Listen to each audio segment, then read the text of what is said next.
This 77-year-old patient was referred to us for endodontic treatment of tooth number 19. Patient states that the gold crown on the tooth is decades old. Recently, tooth started to hurt really bad. Tooth was very, very sensitive to hot and cold and biting also. Her dentist referred her to a different endodontist for the endodontic treatment. The endodontist anesthetized the tooth, put the rubber dam on, and patient said she could not tolerate the rubber dam. Now, if it was you, you would probably say, okay, what I'm going to do is I'm going to do the root canal without the rubber dam. Your excuse? Well, I tried to put the rubber dam on, but the patient couldn't tolerate it. So I'm just going to do the root canal without the rubber dam. That is the wrong approach. This is not acceptable. And of course, the endodontist didn't do it. The endodontist said, well, I'm not going to do a root canal without the rubber dam. No rubber dam, no root canal. That's our law. That's our rule. So the endodontist said, I know another endodontist who can sedate you and do this root canal properly. So the other endodontist referred the patient to us, so we can sedate the patient, put the rubber dam on, and do the root canal properly. So when I examined the tooth was extremely tender to percussion and biting, chewing on the tooth. Palpation was within normal limits. Probings were 2 to 3 millimeters all around. Probings were very good for a 77-year-old, and you can see she has all her teeth. And let's look at the tooth clinically. This tooth was very interesting, and endo on this tooth, despite the fact that, of course, it's partially calcified canals, endo is challenging on a case such as this one, and that is why. Take a look. That's the tooth, gold crown. Look at this. This is called buccal abfraction lesion. There's basically no enamel and no dentin left on the buccal side of the tooth.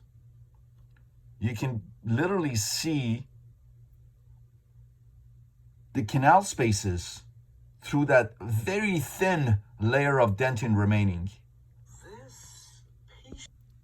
So I discuss options with the patient. We discuss trying to see if we can save the tooth for her. We would sedate her and try to do the root canal, or she could choose to extract the tooth. And patient, of course, said, there's no way I would extract the tooth. Please try to see if you can save it. And that's what we did. This was a very interesting case again, because you'll see I'm putting a file in the mesiobuccal canal, and you can literally see the file through here. I'm putting the file through the orifice of the mesiobuccal canal, and the file is exposed right in this area here on the mesiobuccal through that abfraction lesion. So very interesting case. Take a look. Let's look at it clinically using the ZoomX microscope and its integrated 4K camera. All right, so patient is IV sedated. This is a child-size bite block. Her mouth was so small. Lidocaine is going in, inferior alveolar nerve block. I followed that with a Marcaine. And again, this is a child-size bite block. Her opening, as you can see, is very small, very limited opening.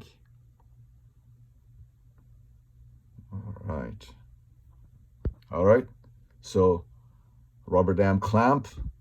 I put the clamp on tooth number 18.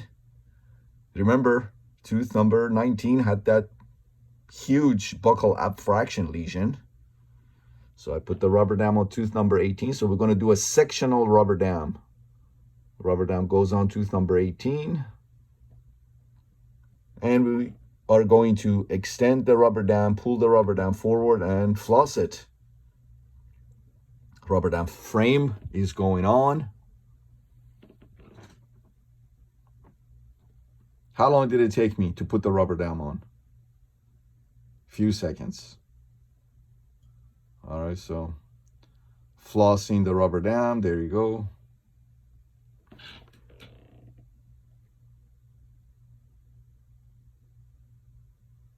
That's it, done. Rubber dam is on, a few seconds. And you can see the abfraction lesion on the buccal side of the tooth number 19 there.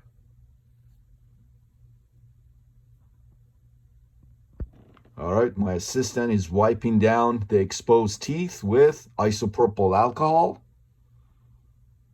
to make sure that we start with a very clean environment. Isopropyl alcohol,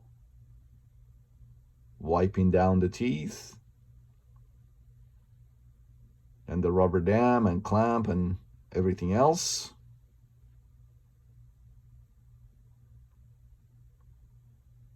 We're all OCD.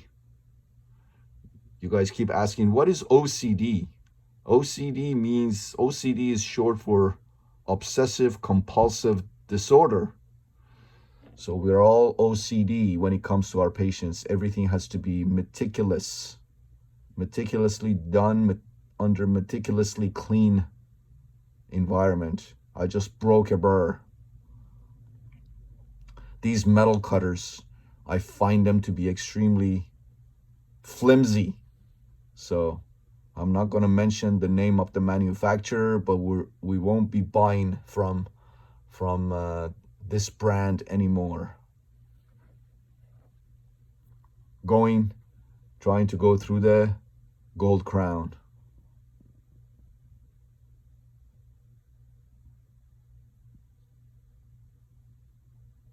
Anyways, I'm going to fast forward here. I'm just going through the gold crown. And people keep asking me, why don't you remove the crown? Why? Why should I remove the crown? The crown is providing 4 intact pulp chamber walls for me. Why should I remove the crown and lose the 4 intact pulp chamber walls? Sealed pulp chamber walls, 4 intact walls that the crown is supplying. If you feel more comfortable removing the crown before endo, by all means, go ahead and do it. But I prefer to go through crowns. I prefer that. Especially if I need to put a clamp on the tooth itself. If it's got a crown on it, I'd rather do that. Removing the crown, I may not. Sometimes when a crown comes off, when I'm going through it and I want to put a clamp on the tooth, I have to go through so many different clamps to find one that fits, because what I find is that there's not much tooth structure left under the crown once the crown comes out. So I prefer to go through crowns because the crown also provides stability for my rubber dam clamp if I ever need to put the rubber dam clamp on it. All right, now I switch to a diamond burr to go through dentin and get into the canals. All right, so here we are. As you can see, there is no pulp chamber. So 0 pulp chamber. So if you expect to hit a pulp chamber and your bird drops in, it won't happen with cases such as this one. Us endodontists, we don't get any easy root canals. There's no such thing as an easy root canal anyways, but us endodontists, we don't get easy root canals. So now that I've removed the bulk of dentin, now I need to start digging around using my ultrasonic, and this is my trusted Ultramint Pro by 8 Teeth, the company that makes these fantastic ultrasonic devices. The ultrasonic unit is called Ultramint Pro. It's got a container that I fill with 2% sodium hypochlorite. And right now I'm using it dry. And I'm troughing under magnification, high magnification, and trying to locate these canals. Right now, I'm looking for mesial canals. Sometimes I get tired of looking at the mesial, then I trough and start looking for the distal canal or canals. So that's how I work. Just digging around, removing a little bit of dentin at a time to see if I see a white dot or if I see any moisture that may be coming from the canal under high magnification of the Zoomax microscope here.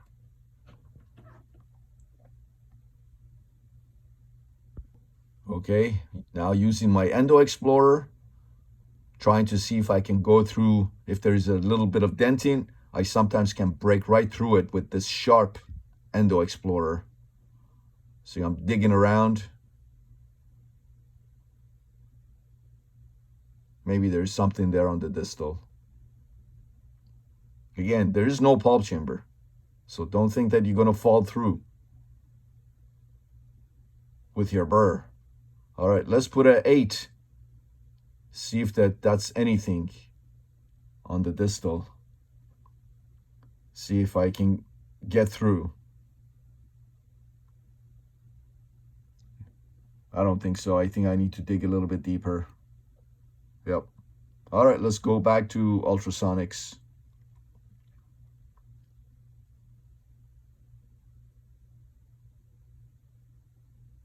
Maybe not.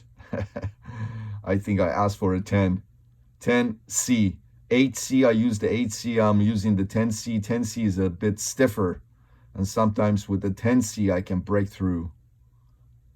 Let's see. Anything? I feel a little catch, but I think I need to go in a little bit deeper with ultrasonics.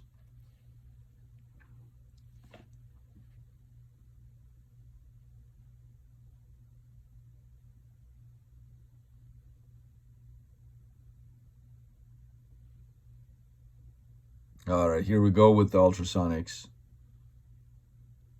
I'm just going to trough a little bit deeper on the distal. Usually when I find one canal, that one canal helps me locate the other ones. It's by triangulation.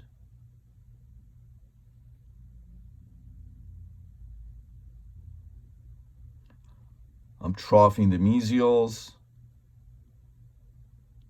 trying to locate those mesial canals, hopefully, and then I go back to the distal, just a little bit at a time, tiny bit of dentin. My assistant blows air to remove the dentin powder that was created by the ultrasonic device. And then again, under high magnification, I'm inspecting the pulp chamber floor. Okay, and then I'm going back in with a 10C file to see if I can go through. I can see a dot on the distal there. I'm going to explore it with a 10C file attached to my reciprocating handpiece that I run it at 1,000 RPM, maximum torque. This is a M4 reciprocating handpiece. It reciprocates the file. So it's not a rotating device, it's a reciprocating device. And that was a 8C file. That is a 8C file. Just 8C. It's not C plus, it's a C file.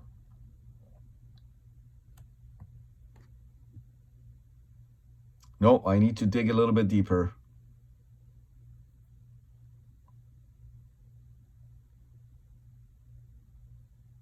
Okay, let's try the Endo Explorer one more time. See if I get a catch.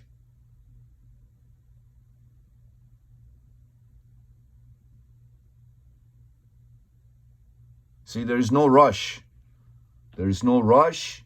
Everything is done properly. Rubber dam, high magnification, excellent, as you can see, lighting, LED lighting, very powerful LED lighting, and we're just taking our time. There's no rushing. There's no rush. All right. Okay, ultrasonic again. We're going to trough a little bit more. Just a little bit at a time, as you can see.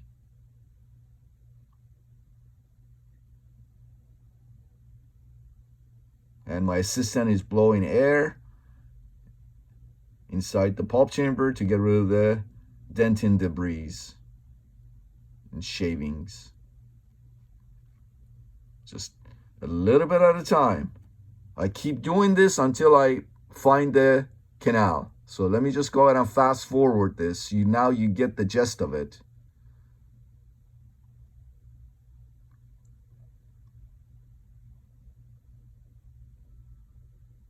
Again, I'm inspecting everything under my surgical operating microscope at high magnification. I'm going back in with, again, a 10C file. Oh, there you go. It went in. That's one canal right there. That's a, 8C file right there. And I found one of the distal canals. There you go. And I'm actually going to my estimated working length straight from the beginning. I'm not using any hypo or RC prep or anything like that. As I always say, in the vital cases, I like to use the juices of the pulp for lubrication. And here I'm using the pulp juice. And as you can see, I'm brushing, trying to remove the pulp tissue from the canal. You can see the bleeding. So I found one of the distal canals right there. All right. So one of the distal canals. We found one of the distal canals. Excellent. All right. So I just asked my assistant, I asked my assistant to give me the apex locator. I wanted to make sure that wasn't a perforation. So I'm using the Find Apex locator by 8 Teeth. Again, I'm loving this apex locator. This is called Find Apex, one word, by 8 Teeth. And that was not a perforation. That was an actual distal canal, one of the distal canals. All right, now that we have one of the distal canals, now we can very likely locate the other ones because they're symmetrical. So I find one, I can find, if there is another one next to it, I'll find trough to either buccal-lingual, or if I want to locate one of the mesial canals, I just draw a line from the canal that I found towards the mesial, and usually one of the mesial canals is there. Once I find the mesial canal, whichever mesial canal is, depending on which mesial canal I find, then I trough buccally or lingually to it and locate the other canal. Pretty straightforward. Now, this canal was a little bit more towards the buccal. This is my buccal side. So it wasn't kind of in the center of the two, so I can tell that there's another canal on the distals. There should be a distal lingual canal as well. So that's what I'm looking for right now. I'm looking for a distal lingual canal now. I found the distal buccal canal. Let's see if we can locate the distal lingual canal. Again, we're taking our time. There's no rush.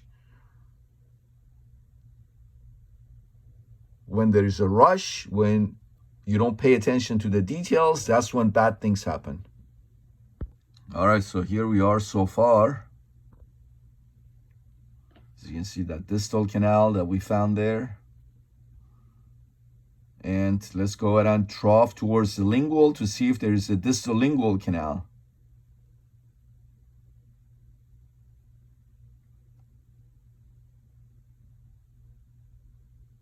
I'm using the ultrasonic device again. And as you can see, now I'm also from the distal buccal canal, I'm troughing towards the mesial. You can see, to locate hopefully locate the mesial buccal canal system. And again, I'm just removing a little bit of dentin at a time using ultrasonics. And my assistant is constantly blowing air to remove the dentinal shaving and powder.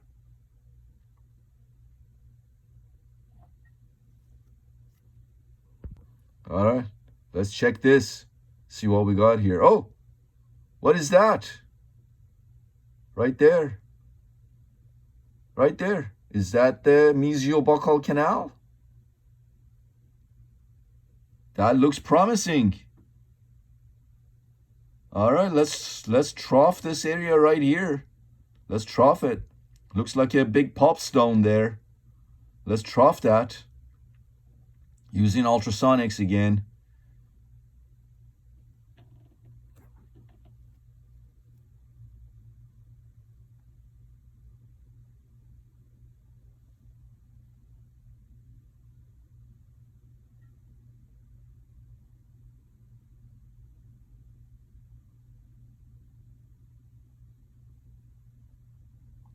There you go. All right. Ha! Look at that. That was a huge pulp stone. Look at that. Look at that pulp stone. And that's pulp tissue stuck around and under that pulp stone. Look at that. There you go. Wow.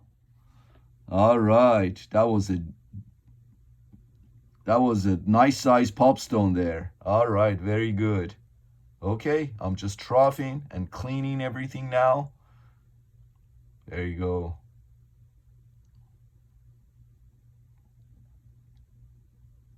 Let's trough towards the lingual on the distal. See if there is a distal lingual canal system.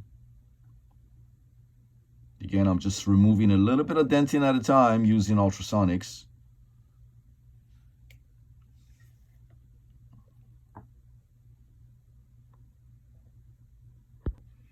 All right, here we go. 08 C file, reciprocating handpiece that I'm running at 1,000 RPM, full torque off basically, maximum torque. And trying to see if I can put it in I don't know which, I might be putting it in the mesiobuccal canal, or trying to put it in the mesiobuccal canal.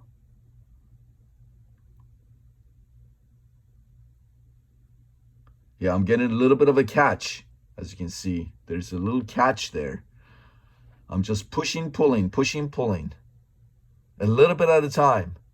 Tiny amount of apical pressure, and then pull. Tiny amount of apical pressure, and then pull. Remember, the canals are partially calcified. 77-year-old patient, and these buccal affraction lesions usually happen when patient clenches and grinds their teeth. Also can happen with the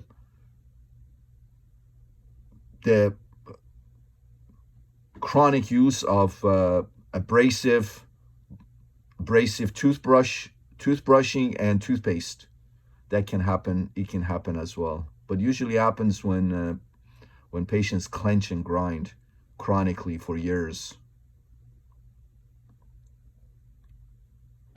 All right, so this is what we have so far. All right, let's try to put that 8C file in one of the mesial canals, and I believe that was the mesiolingual canal. And again, you can see I could go straight to my estimated working length with the 08C file. Yes, that was the mesiolingual canal system.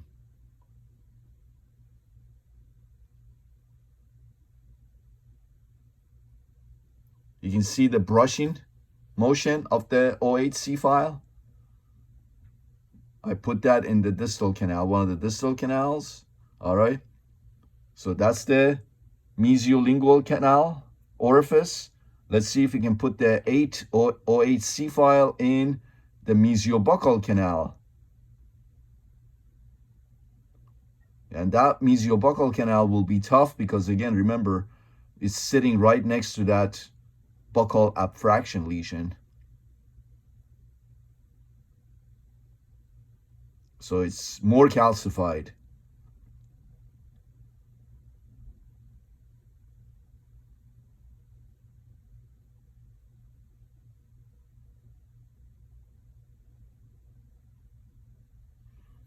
All right, let's reciprocate the OHC file. Push, pull, push, pull. I'm in the mesiobuccal canal right now. Let's see if I can go through that calcification. Again, I'm not using anything, any lubricant, external lubricant like RC prep or hypo or EDTA or anything like that. I'm just using the juices of the pulp tissue itself. This is just how I prefer it. If you prefer to use a lubricant, by all means, go ahead. I'm showing you how I do it. And it works for me.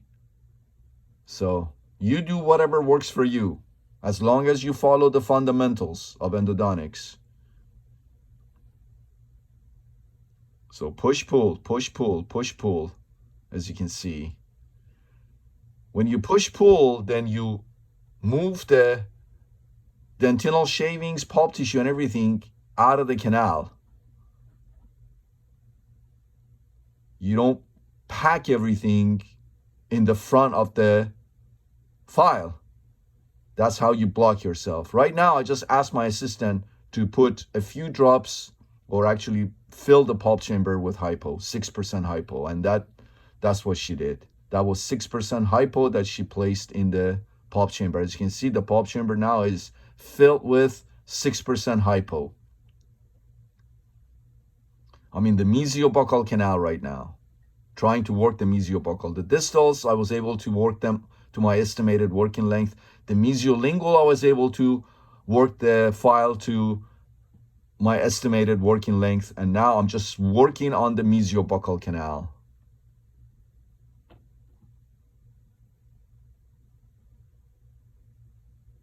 I'm agitating the 6% hypo, activating it. When you use the reciprocating handpiece that I'm using, the M4, and running it at 1,000 RPM, it not only, of course, your file is attached to it, it not only helps you instrument quick hair faster, but it also activates the hypo sonically.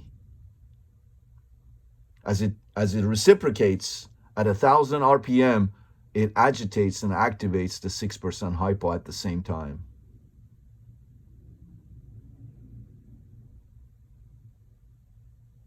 So I had a question, a follower was asking, I didn't see you use a sonic or ultrasonic device for activation. I am. Here it is. This is the sonic device that I'm using. It not only instruments, help me instrument, but also is activating the hypo sonically. And here we go. I am to my estimated working length with the OHC file on the mesiobuccal canal. So I was able to open all the canals to their estimated working lengths. Now I'm inspecting on the buccal to see if I can see the file through that buccal abfraction lesion going up and down the mesiobuccal canal. That's what I was inspecting.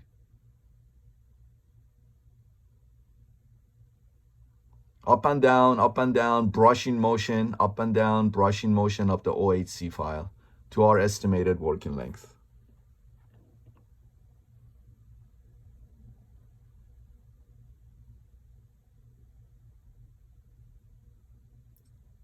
See, I'm not removing the OHC file. I just keep doing it because I don't want to lose that path, that glide path. I want to make sure it's nice and smooth to my estimated working length. All right. Irrigating with 6% hypo. Now that I got all the canals.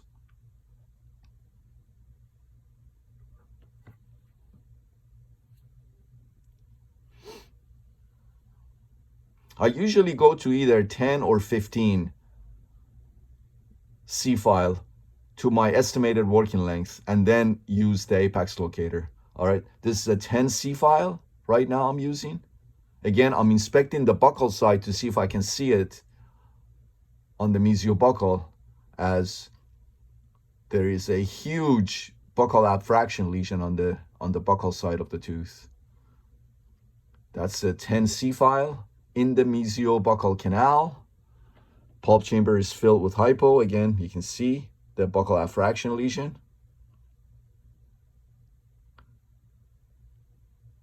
All right, I'm going to put the 10C file.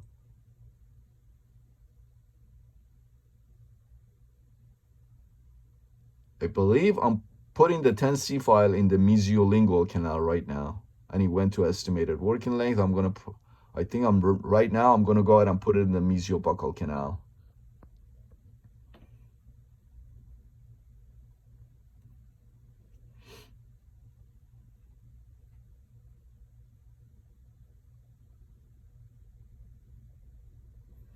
I asked my assistant to clean that abfraction lesion space with isopropyl, and she did. Cotton pellet and isopropyl. You can see we got some debris there. So just debris.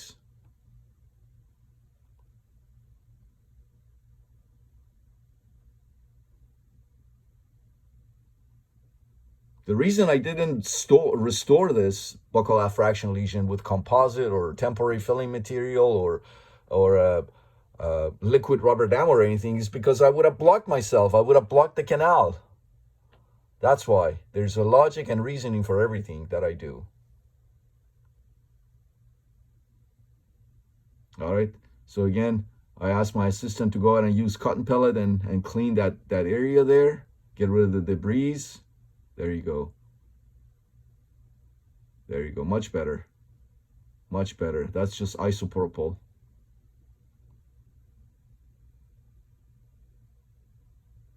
Cleaning all the dentinal shavings and debris. And you can see how extensive that affraction lesion is, how deep it is.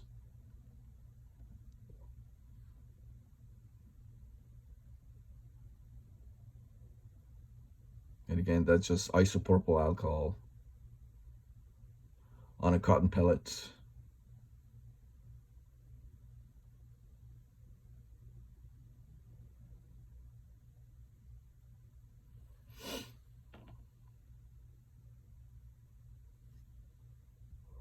All right, so here I'm using a 15C file, and I'm going to put that 15C file in the mesiobuccal canal to see if I can see it from the buccal side.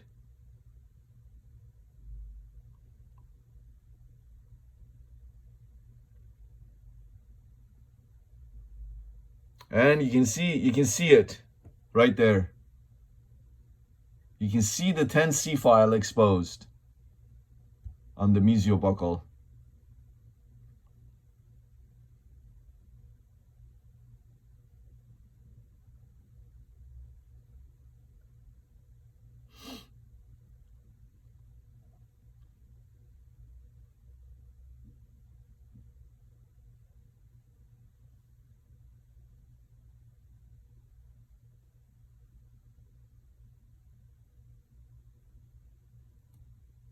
All right, now I'm going to leave that 15C file in the mesiobuccal canal.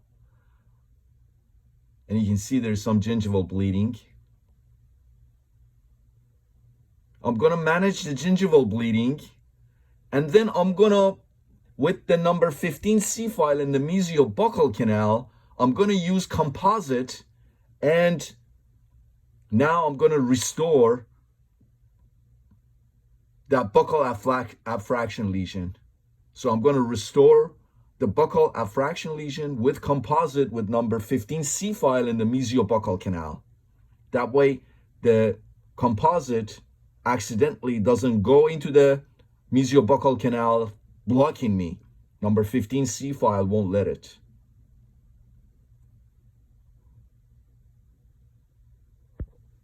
All right. So with the composite now,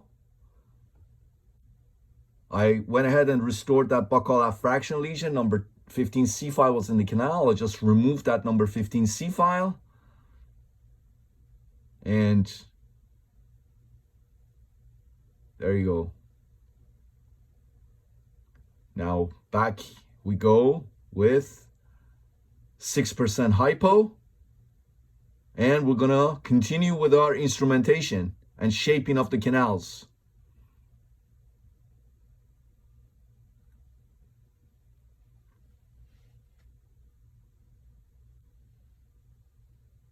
All right, number 12 C file is going in. You can see the composite. That was composite right there that I used to restore the buccal fraction lesion. That's composite right there. You can see the composite right there, yeah? Very nice. All right, number 12 C file is going to my working length, mesiolingual canal, excuse me, distal canal. Number 12 C file is going to working length. Reciprocating handpiece. I'm not only instrumenting, but also sonically activating the 6% hypo.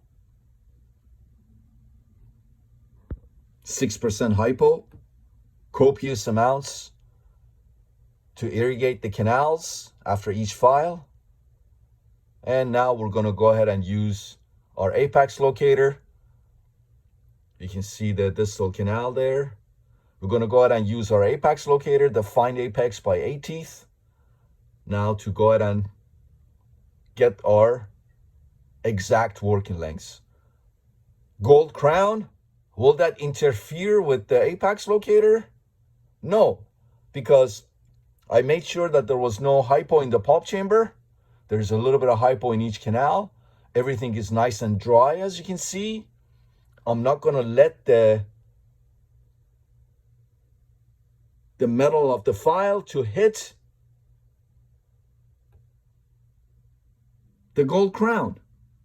Right there, see? I'm not going to let it hit the gold crown to interfere with the apex locator. I'm going to keep it away. Keep the file that's attached to my find apex locator by 8 teeth. I'm going to keep that away from hitting the gold crown. Otherwise, it would interfere with the apex locator. So the pulp chamber is void of hypo. There's a little bit of hypo in each canal, and that's enough for the apex locator. All right. I'm making sure that the stopper is at the correct reference point, and then I'll hand the apex locator file to my assistant. My assistant reads it and tells me what the working length is. And that's a 10C file that I use. It's a 25 millimeter 10C file that I'm using. It's attached to the apex locator. Find apex by 8 teeth. All right, so we got our working lengths. Back in we go with the 6% hypo.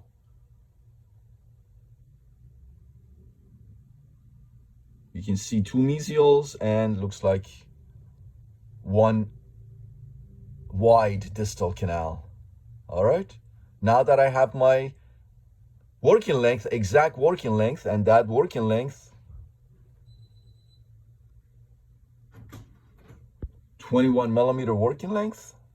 As you can see, my assistant just removed the stopper from the 21 millimeter number 10C file. So that makes it 21 millimeters when the stopper is removed. With the stopper is 10. All right, number 15 C file now, 21 millimeter working length.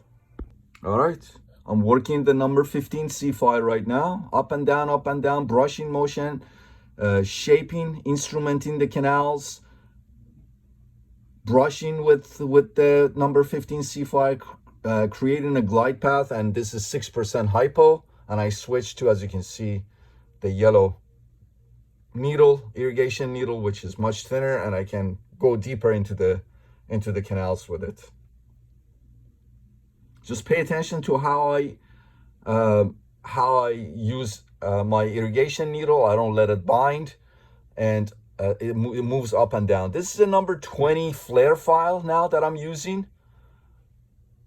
And I use it to basically, the name implies, flare. This is a stainless steel file, has a 5% taper. So instead of like a regular stainless steel K files that have a 2% taper, this has a 5% taper. So I just use it to flare, the name implies, flare the canals with it. This is kind of like my orifice opener, orifice shaper, orifice opener. Again, it's attached to my reciprocating handpiece. I just had to pre-curve it a little bit to get it into the mesiolingual canal. And again, you can see that I'm brushing with it away from the furcation, away from the danger zone, towards the mesiolingual line angle. There you go. There you go. I'm opening up the canals with this file. I don't push it very hard. I brush with it and let it go as far as it wants to go without forcing it. Without forcing it. All right, very good. Into the distal it goes. And again, same thing. Brushing with it away from the furcation. Up and down, up and down, up and down, brushing motion, up and down, brushing motion, up and down.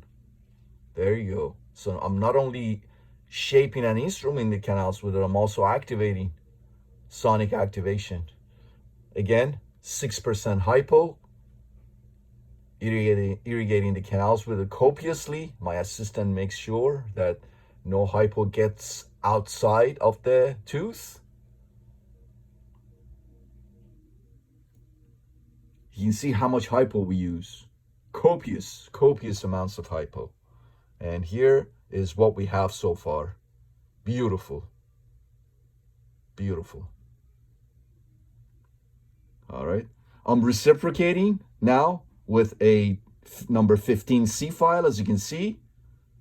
Reciprocating with a number 15C file because I use the number 20 flare file, and that produces a lot of dentinal debris and shavings. I want to make sure that I don't block myself. Again, I go back in with 6% hypo. 6% hypo. And again, pay attention to how I use the syringe and the irrigation needle. Don't let it bind up and down, up and down. Don't let it bind to the canal walls. Very minimal pressure of the plunger. Here we go. I'm using the E-Flex S series of files by 8 Teeth. This is the S2. I don't like the S1. If you guys know me, you know I don't like the S1. It's the apical field millimeters of the S1 is very thin and very easily fractured. I skipped to S2, and you can see because I created a nice glide path, I'm just brushing with it, and I can go to my working length. I had my assistant clean the flutes, and you can see I'm brushing with it, brushing away from danger zones towards the line angles. This is the mesiolingual I'm working on, mesiolingual line angle. You can see I'm brushing with it, and I'm going to my working length of 21 millimeters. There you go. Very nice. Very nice. No pressure. No pressure. Look at that. Perfect. And look at all that debris that was collected in the flutes of the file. Now we're instrumenting the distal canal. Again, brushing with it. S2 is designed for brushing motion, up and down brushing motion. Don't force it. That's when you break files. These nighttime files. So you saw how much debris you had produced. My assistant is cleaning it, and back in I go with 6% hypo.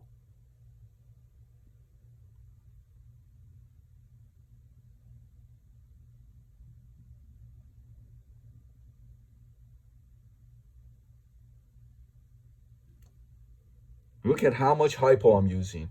Just copious amounts of hypo. After each file, all right? I'm reciprocating, again, recapitulating. Recapitulating. If I said reciprocating, I am reciprocating, but I'm recapitulating. That's what I meant. I think the The first time after the flare file, I might have said reciprocating. I am reciprocating, but I'm recapitulating. That's what I meant. With a 15C file to make sure that I still have my working length patent. I didn't pack debris into the canals, and I didn't block myself. That's the point of recapitulation. That is the point of recapitulation. And then copious irrigation with 6% hypo again after each file. So you use files, and then you recapitulate, you irrigate, you recapitulate, you irrigate. I mean, constant irrigation, filing, shaping, recapitulation, irrigation, activation. It's all happening right now. All right. Microsuction goes in. Let's see if the mesial canals join.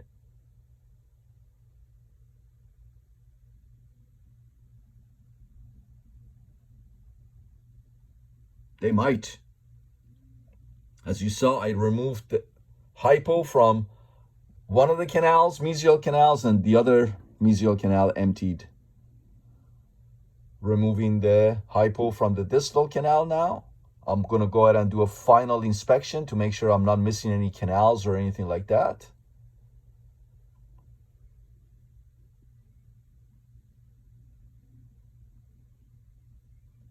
All right, this is what we have. Look at that. Beautiful.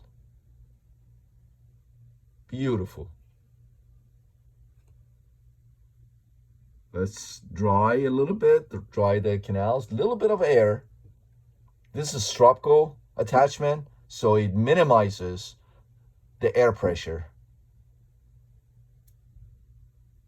So there is very little chance of subcutaneous embolism. You need to be very careful when you push air into the canals, open canals. All right, let's dry.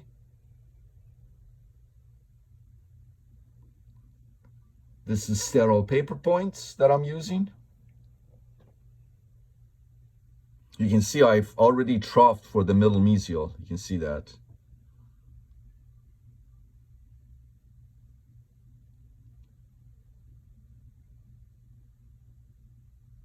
Distal canal.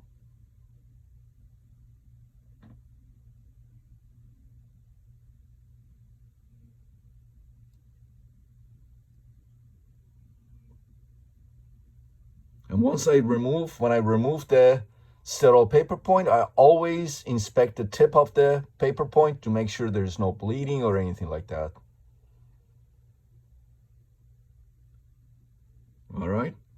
I'm going to coat the canal walls with my sealer, which is AH+. AH+ sealer goes in. I'm going to be using the injection technique of thermoplasticized gutta percha. I do not recommend you guys do this technique. I do not recommend you guys do this technique. I have 24 years of experience. Don't use this technique for obturation. Use your gutta percha cones.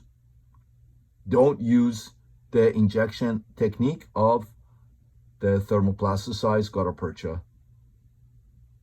I don't know how many times I should tell you guys this.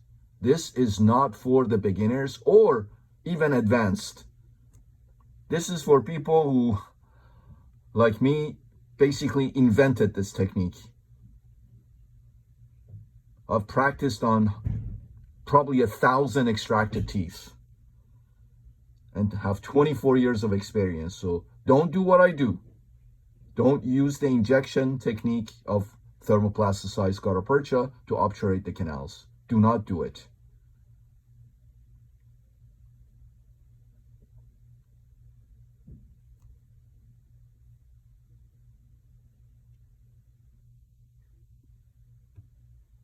All right, here I go with my obtura gun. Again, do not use this technique. I'm making it look easy. It's not. It's not. If you push, if you don't know what you're doing, you're going to inject tons of gutta percha out the canal into the periapical region. And now you're in huge trouble, big trouble. So don't do it. Don't do it. Don't do what I'm doing right now. Use gutta percha cones.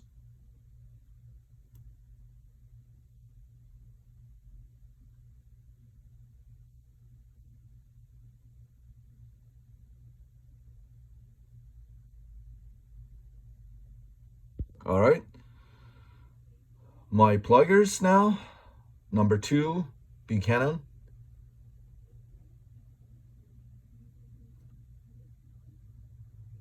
To condense the gutta percha. Do the same with the distal.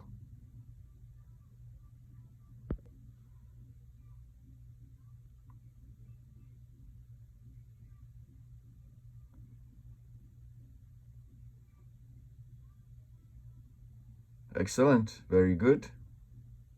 All right, we are done with our obturation.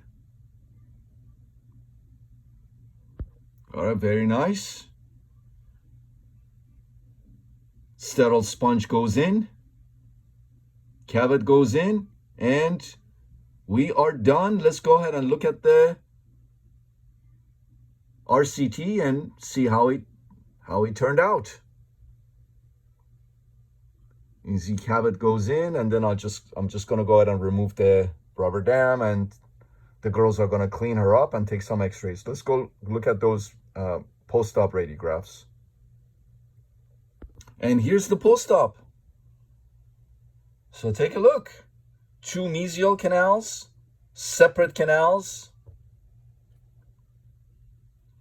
They must anastomose somewhere here, because remember when I used my microsuction and removed the hypo from one of the canals, we saw hypo emptied from the other canal, and we thought maybe they joined. No, there must have been some kind of an apical anastomosis, because as you can see, they do not join. The mesials do not join. Look at the distal. Look at that beautiful lateral that we were able to pick up right there. All right, as you can see, everything went beautifully. This patient did very well with the sedation. She was very comfortable, and we did this root canal in under an hour.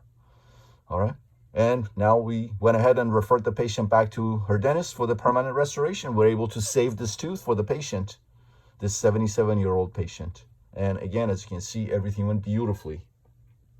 All right, I hope you find these videos helpful. If you do, please make sure you've subscribed. Don't watch these videos without subscription. If you want to motivate me to spend the time and post more videos such as this one. So make sure you've subscribed. Make sure you tell your friends. You know, let's grow this channel together, and let's help each other out. So make sure you've subscribed. Make sure you've told your friends. Have your friends subscribe, like, comment. You know, just motivate me to make more of these videos. Otherwise, if we don't get that many views and I don't get that many followers, and I see that my channel is not growing, you know, I lose motivation. Remember, I'm doing all of this for free. I'm spending so much time and my energy on creating these videos, making these videos. It takes up so much of my time. So I would appreciate it if you subscribe, share, tell your friends, comment, like. Those are all important. All right. Thank you, and see you in the next video.